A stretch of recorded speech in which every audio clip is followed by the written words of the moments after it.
tout le monde, petit recap jeudi.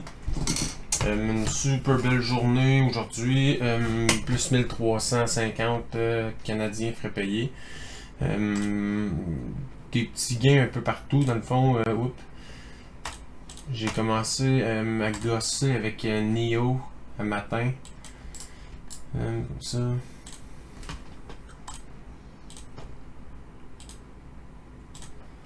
Bon, c'est ça. J'ai commencé à gosser avec Neo un matin dans le pré-market, ça voulait pas partir. Après ça, j'ai pris le bas ici, puis encore là, pas assez de patience. J'ai vendu une partie, j'ai rajouté, j'ai revendu ici au top de la mèche. J'ai bien vendu dans le top de la mèche, mais tu sais, après ça, j'ai sauté ailleurs, puis regarde le beau move que j'ai manqué. Fait que tu peux trade manquer dans ce coin-là. Après ça, faites un essai de une pièce. J'ai acheté à 97, j'ai rajouté à une pièce dans le fond pour en avoir 10 000. Puis j'ai revendu à 99, fait que j'ai revendu à 0. Après ça, j'ai vendu mon autre 5 000. Je suis sur un trade à peu près à 0 dans ce coin-là. Après ça, de 92 à 93, 10 000 shares, fait qu'il y a un 100$ là, petit scalp vite fait. Après ça, je l'ai pas tradé, j'étais parti une partie de la journée, fait que c'était comme mon dernier trade. Pendant ce temps-là, j'étais parti. Fait que c'est ça, un 632$ sur Neo de récolter aujourd'hui. Après ça, RK, qui est un OTC que j'ai fait un petit move dedans matin. J'ai acheté 500 000 shares à un set qui est direct site. J'ai rajouté, j'ai voulu rajouter, mais ça m'a pas tout filé. Fait que petit scalp là, plus 458$. Après ça, j'ai fait un essai. À la fin de la journée, 2 essais. Un ici, j'ai perdu 50$. Là, j'ai vu plus 200. Puis ça a pas marché. Tout ce coin-là, j'ai tout vendu ça à 0. Fait que perte de temps dans le fond. Un petit trade, ça s'en allait bien, mais on voit que ça revirait de bord assez vite fait. Là. Après ça, CLSN. CLSN que j'ai tradé ici le matin, un petit move qui m'a donné 222$. Dans le creux là, j'ai pogné ça là. Puis petit scalp, j'ai acheté à 78 Dreadsit, puis j'ai vendu ça à 86,1 puis 82. Fait que petit scalp là aussi, j'ai pas repogné ce move là après qui était plus beau que le premier finalement. Mais bon, fait que c'est ça pour ceux-là. Après ça, à STI un matin que j'ai essayé de sauter dedans, ça a pas marché, petite perte de 30$. SNDL aussi, j'ai acheté 50 000 shares, direct site en bas, puis ça a reviré de bord, j'ai revendu ça pour une perte de 21$. J'ai dit que je parlerais des moving average hier, je vais vous parler de ça vite fait. Les averages, comment je m'en sers moi, ok? Je vais vous le montrer exactement. Moi, les moving average, je m'en sers pour une seule raison, ok? C'est juste pour me montrer où je me situe, parce que moi, je fais c'est vraiment du scalping que je fais. C'est des positions qui sont rapides. Je suis pas planté dans le stock pendant 2 heures, là, à part dans un OTC peut-être. Là.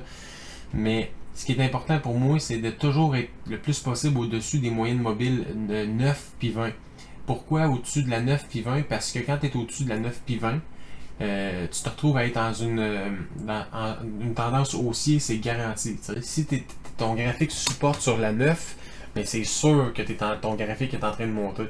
Fait que la seule raison pourquoi je me sers des averages vraiment, c'est pour me montrer que je suis en train de trader un stock qui monte. T'sais. Fait que si on regarde ici, c'est un bon exemple quand même. Là, ici, il faut pas qu'on regarde le dip. C'est sûr qu'il y a des pas en bas du 20. Là. C'est un peu choppy, mais c'est pas grave. À partir d'ici, là, on voit que les graphiques ils supportent par-dessus le 9 puis le 20 ici. Fait que pour moi, ça c'est une tendance aussi. Si on arrive de ce côté-là, mais là, le graphique se retrouve en dessous des moving average, puis au lieu de faire des beaux moves, ça fait des petites remontées, puis ça va accoter les moving average, puis ça redescend. On le revoit ici, on a un autre petit move, mais pas assez de jus pour partir, tu sais.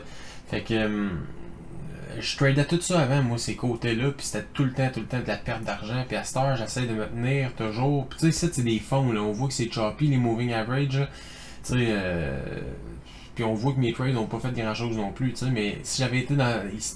Là, j'étais parti, ce ride site, j'étais pas maison, mais on voit très bien qu'on est en tendance aussi, tu sais.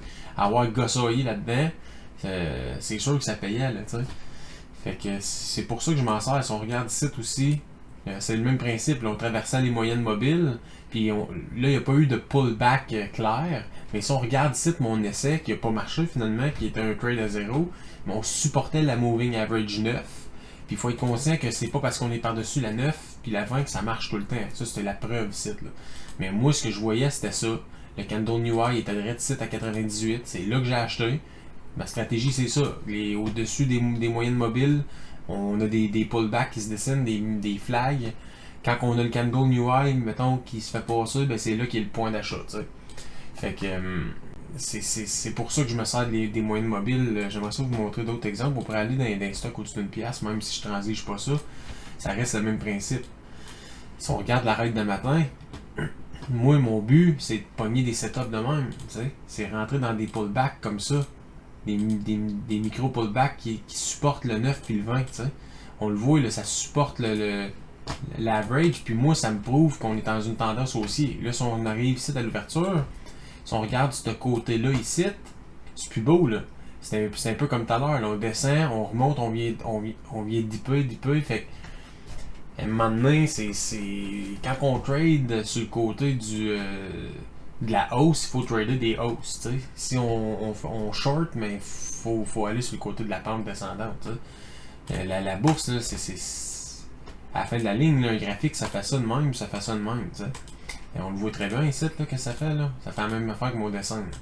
Ça fait la même affaire que ça. Fait qu'on trade ce côté-là. Ici, on le trade. Puis ce côté-là, ici, on l'élimine. On trade pas ça. Là. Tu veux pas te ramasser là-dedans, essayer de faire des achats partout. C'est de perdre de temps. Fait que c'est pour ça que je me sers des moyennes mobiles. C'est vraiment pour me contrôler peut-être émotionnellement d'un sens. Pour me montrer que, regarde, t'as des lignes ici qui te montrent que le graphique monte. Puis t'as des lignes ici qui te prouvent que le graphique descend parce que le graphique se retrouve en dessous de la moyenne. On peut regarder plus loin. Là. Tu sais, check, on est en dessous des moyennes ici. Ça sert à quoi de trader là-dedans? Là? On va attendre qu'il retraverse les moyennes. Puis, mec, qui a retraversé les moyennes, il va avoir de quoi s'amuser. Pour du scalping, pour ma stratégie à moi. C'est pareil ici. On regarde, on avait un beau dessin là, direct là. T'sais, on a eu le breakout qui est arrivé ici, à peu près. Après ça, ben, pour moi, ça c'est un méchant beau graphique. Là. Si on regarde ici, Candle New High était exactement là à 6,68, au pire 6,70. Puis on regarde là, la mèche qu'il y a là. Fait que ça, c'est un beau move quand même pour moi. Là. Si je pogne ça, je trade pas les stocks au-dessus d'une pièce trop, mais ça reste le même dessin au-dessus de la moyenne mobile 9. T'sais. Fait que ça me montre qu'on est dans un graphique qui est en train de monter exponentiellement, surtout au-dessus de la 9. Fait que c'était l'explication sur les moving average. J'ai mis le VWAP dernièrement que j'ai rajouté. Le VWAP il est là. Je commence à checker qu'est-ce que ça fait. Je sais que c'est un indicateur qui est quand même assez puissant.